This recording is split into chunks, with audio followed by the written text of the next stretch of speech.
निकालना है, लाभ निकालना है। वीडियो बना लीजिए। लाभ निकालना है तो क्या होगा? विक्रय मूल्य माइनस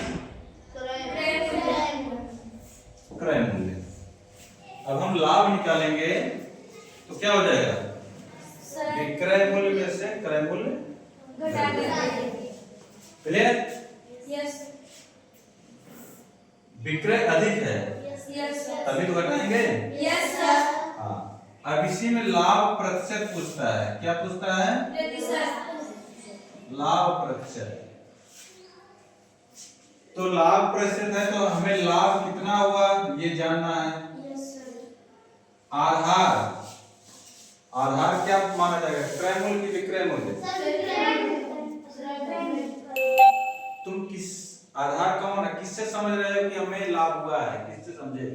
विक्रय मूल्य से। क्रय से सोचे ना कि क्रय से कौन विक्रय ज्यादा हो रहा है कि कम हो रहा है ना। Yes sir. आधार कौन माना जाएगा? क्रय मूल्य है ना। क्रय मूल्य क्या है आपका? आधार है।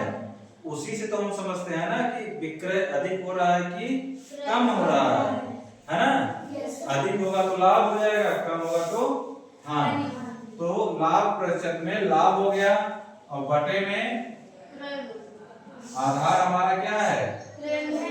क्रय मूल्य गुणे 100%। ठीक ना?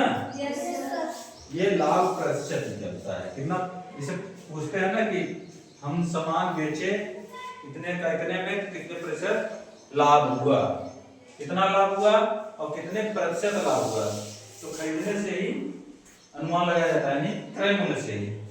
देखो ये तो हो गया लाभ की स्थिति में। अब आ जाओ हानि ना, हानि की स्थिति में।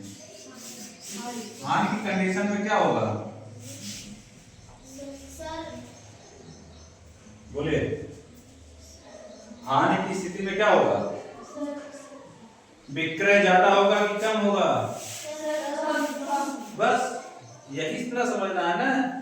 क्रय, क्रय स्थिर है। क्रय हमने 10,000 का मोबाइल ले लिया। अब वो तो स्थिर है, वो घटे बढ़ेगा नहीं। अब हमारा विक्रय देखना है, विक्रय कितने में हो रहा है। विक्रय घटे बढ़ेगा ना। पता चला मोबाइल कोई आपका 12,000 में लेकर 8,000 रुपए ले लिया, तो कम हो गया। तो विक्रय जब कम हो जाएगा तब क्या हो जाएगी? हानि। तो विक्रय मूल्य इज लेस देन क्रय मूल्य। विक्रय आपका क्रय से कम हो जाएगा। ठीक है। अब यहाँ अगर हम मतलब हानि निकालते हैं तो हानि बराबर क्या हो जाएगा? किसमें से घटाएंगे? बड़ा वाला क्रय मूल्य है, छोटा वाला विक्रय मूल्य है। क्लियर? और हानि प्रतिशत अगर हम निकालेंगे जब, तो हानि कितना है पता होना चाहिए। तो हानि यहां निकाल लिए।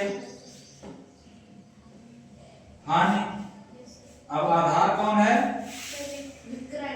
विक्रय आधार है। आधार कौन है? हम 10,000 रुपए क्रय किए थे तो 10,000 से समझ रहे हो ना। 10,000 से कम ज्यादा देखा जा रहा है ना। तो क्रय मूल्य हमेशा रहेगा आधार, विक्रय कभी आधार नहीं होगा। ठीक है। गुणे में 100%। कहीं कहीं केवल 100 लिखा रहता है, गलत है। 100% होना चाहिए। ये लाभ प्रतिशत है और ये हानि प्रतिशत।